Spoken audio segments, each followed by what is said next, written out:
Thank you, Dr. Arcerno. That was a very kind introduction. Besides, I always enjoy hearing anyone talk about my favorite subject, me.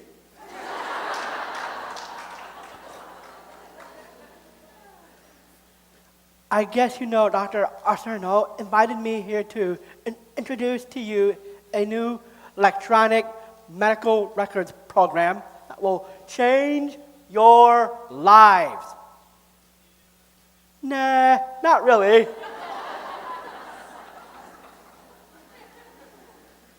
I am thrilled to be speaking to a group of people whose connection to intellectual disability is by choice.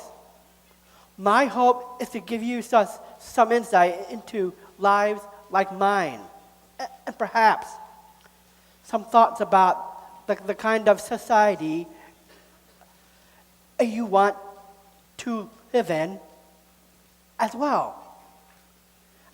As I will describe, I have had the good fortune to travel all over the world, speaking for and listening to people with intellectual disabilities. I am certain that what matters most to all of us is being included in everything that the rest of you do. Often, people think that inclusion is something that happens, or more likely, does not happen in schools. The truth is, real inclusion is something that happens in communities. And even more importantly, in people's hearts. You might be asking yourself, what makes this little fellow an expert on inclusion? Well, part of the answer is I am one of a group of people who are blessed to be 2.1% greater in every cell of our bodies than you mere common people.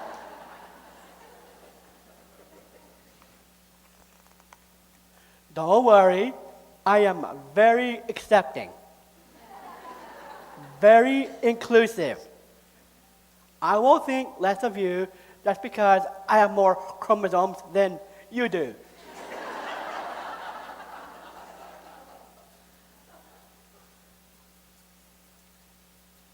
Seriously, I am here to talk to you about how a little bit of inclusion in society can change lives and expectations.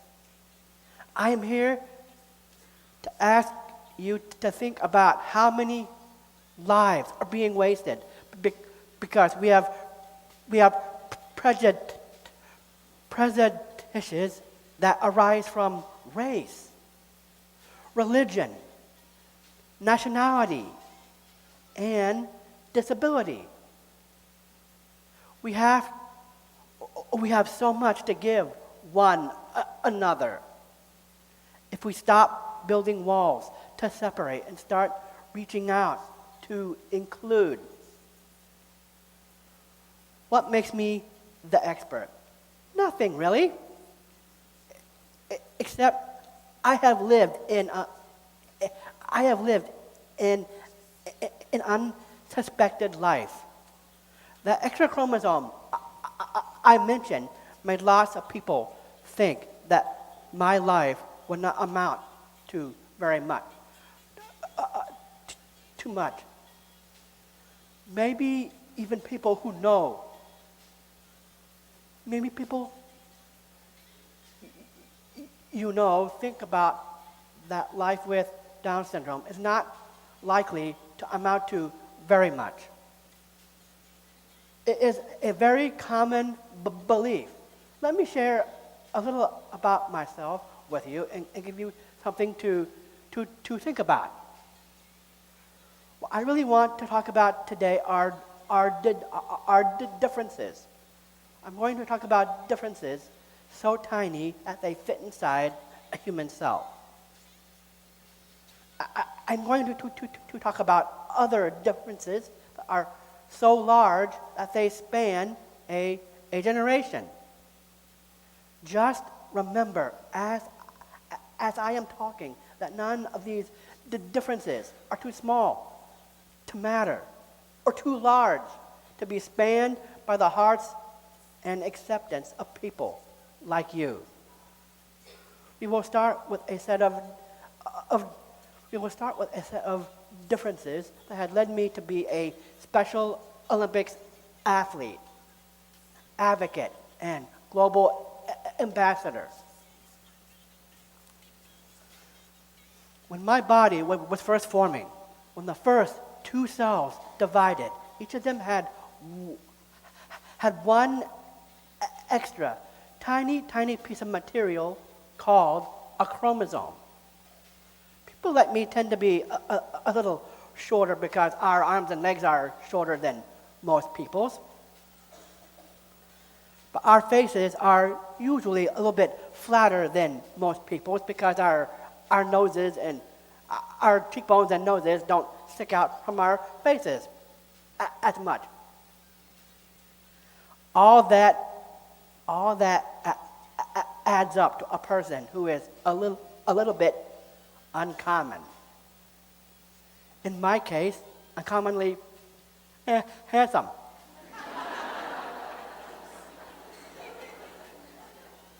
What I want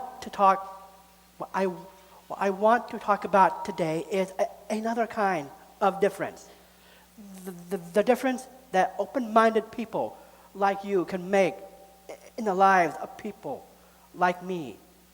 I want to talk about how much more we can do together. Sometimes I think our prejudices and fears make us forget how far we have already come. So I want to tell the story of what a difference a single generation has made. If I had been born when my dad was born, things would have been very different. Here's what it would have been like if I had been born in 1950. I would have been sent to live in an institution. I would not have gone to school. I would not have learned to read or write. I would have had little or no contact with common society. If I did have contact with common people just like you, we would have both have been afraid of each other. I would have received little or no dental, little or no health or dental care. I probably would not have lived much past 20 to 25 years. Most of all, my life would have had little to inspire hopes and dreams. None of that is exaggeration. That is what life looked like for someone with intellectual disabilities in the 1950s in America. It is what it still looks like in parts of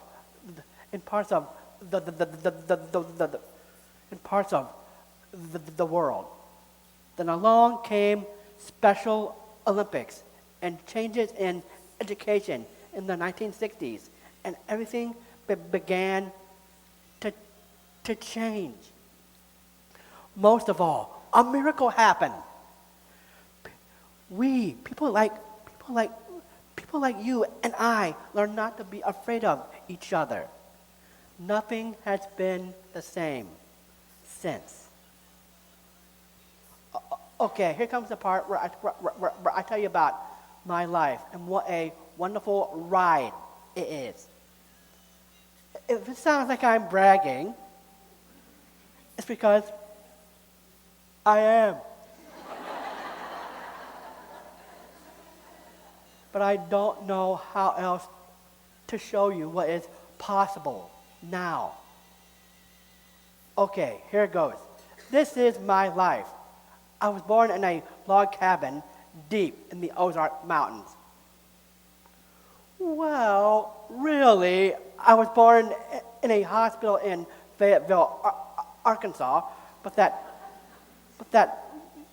log cabin thing sounds so presidential, don't you think?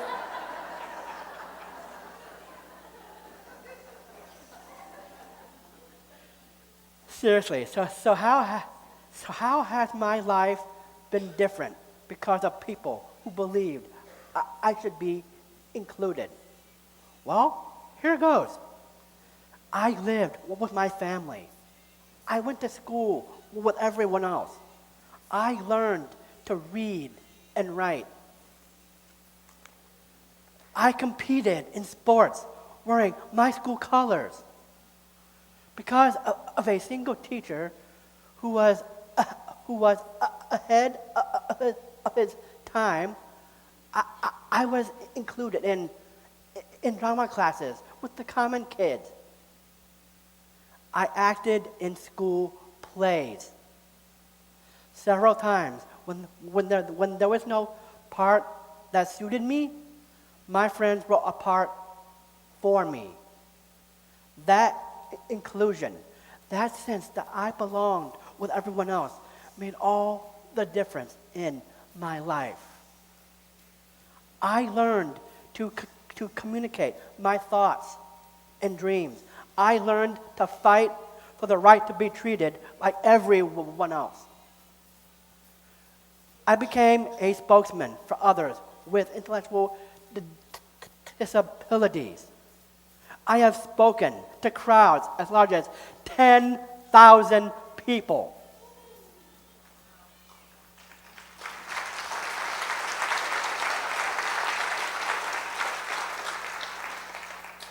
I have appeared on television and radio many, many times. After political commentator Ann Coulter publicly referred to President Obama as a retard, I engaged in an internet debate with her that lasted for over 2 weeks and went viral. 3.2 million people followed me on the internet.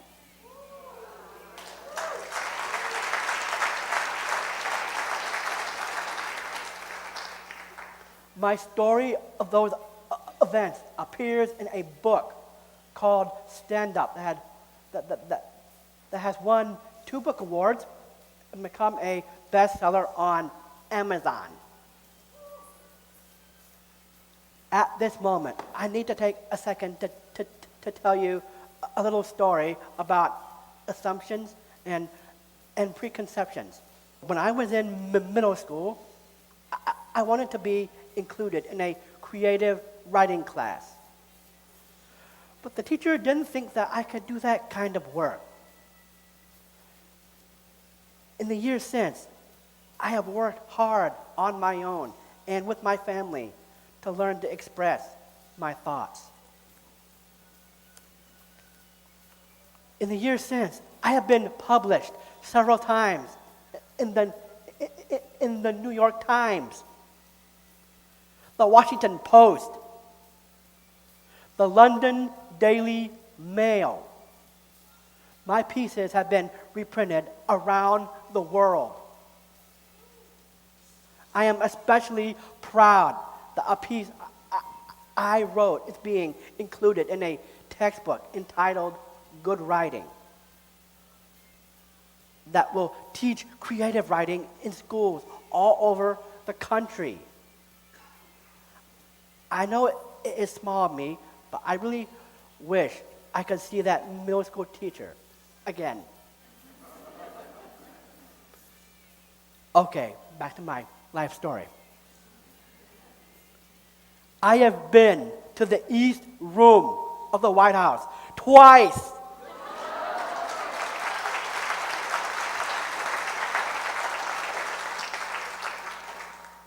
And I didn't have to jump the fence either time.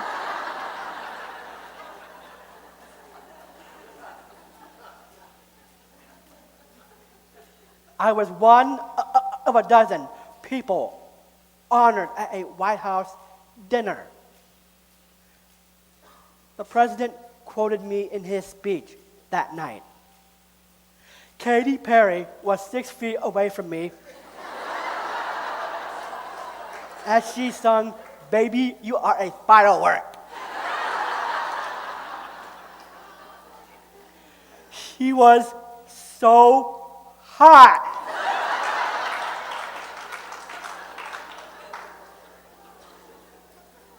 A couple of years ago, I auditioned for and won a lead role in a movie called Touched by Grace. Because of the movie, I got to walk the red carpet at the Emmy Awards show in Hollywood. The ladies were so hot.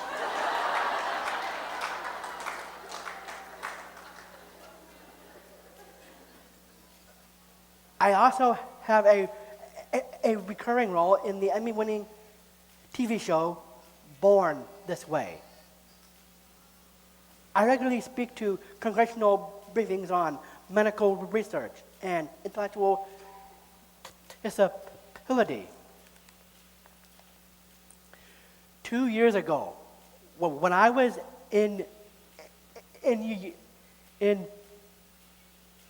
Europe on vacation, I was asked to help lobby the British Parliament.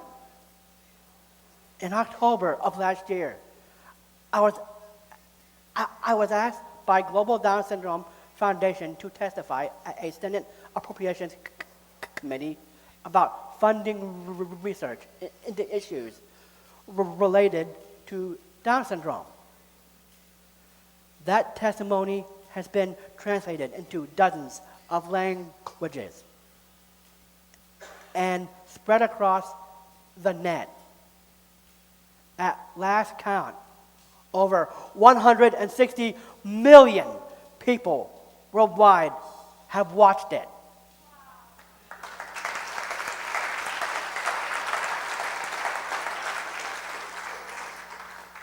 Last night, at a gala in Washington, Chairman Cole announced that our testimony convinced the committee to increase funding by $20 million.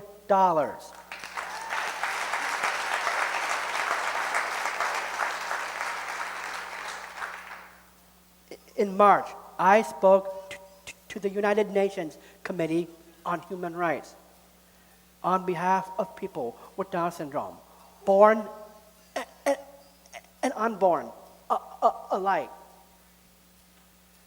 Then, last month, I joined a group taking our message to Australia. My life has been a wild and wonderful ride so far. So there you have it. That's the life I'm talking about when I proclaim I am a man with Down syndrome and my life is worth living.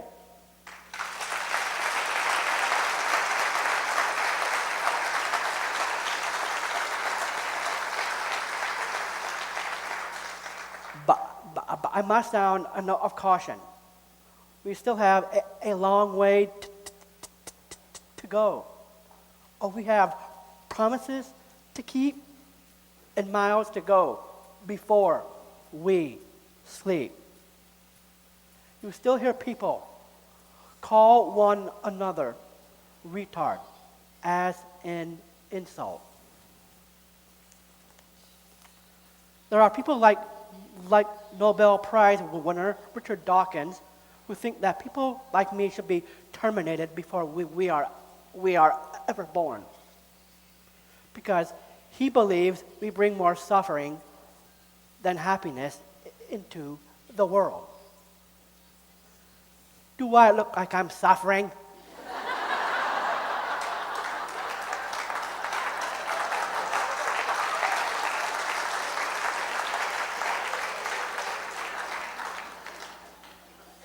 There is another argument for terminating Down syndrome pregnancies being offered in countries across Europe. It is the burden on society argument. Recently, an official of the Dutch Health Ministry defended the policy of encouraging termination of Down syndrome pregnancies. He pointed out that on average, an individual with Down syndrome cost the Dutch people 48,000 euros per year. Wow, that sounds like a real burden, doesn't it? But how much of a burden is it, really? Because Down syndrome is rare. There are about 1,400 common people for every one of us with Down syndrome. That means the financial burden we place on the rest of society is the cost of 1 cup of coffee per month. Can you spare a cup of coffee a month so that I can have a life? I truly believe a world without people like me would be a poorer world, a colder world, a less happy world. To those who believe the world would be a better place without us, let me make 3 points. First, we are a medical gift to society. Our extra chromosome makes us a blueprint for medical research in the areas that include soft tissue cancer, heart disease, immune system disorders, and Alzheimer's disease.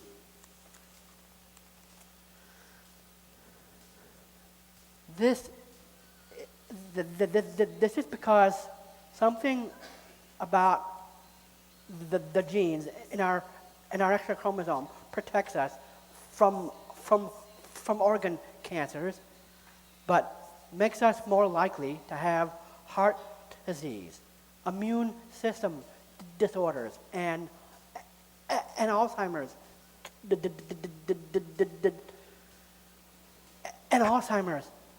disease. Now that researchers have begun to pay attention to us, we could lead the way to cures for all these diseases. Second, we are an unusually powerful source of happiness. A Harvard-based study has discovered that people with Down syndrome, their parents, their siblings, and the people close to them are all happier than society at large.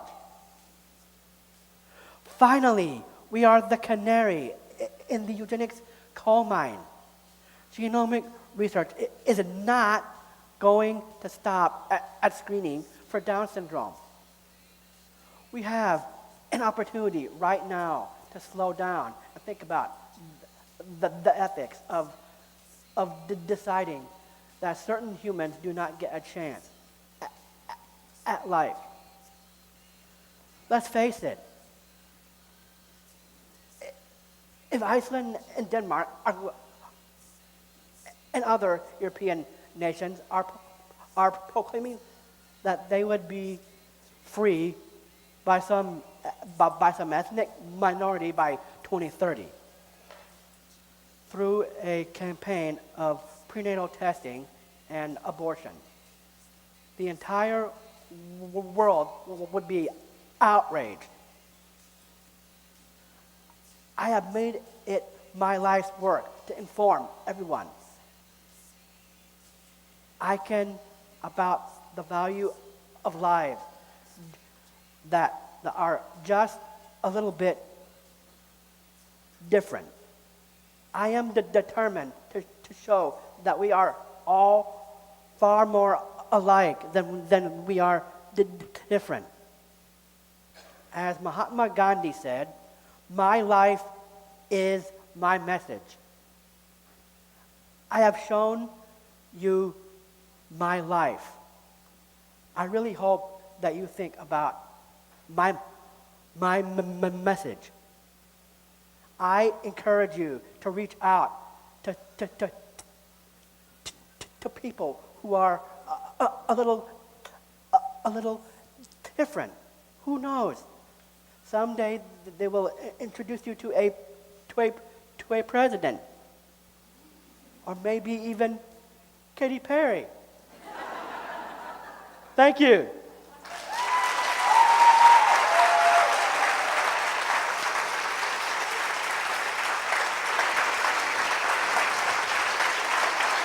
Thank you very much.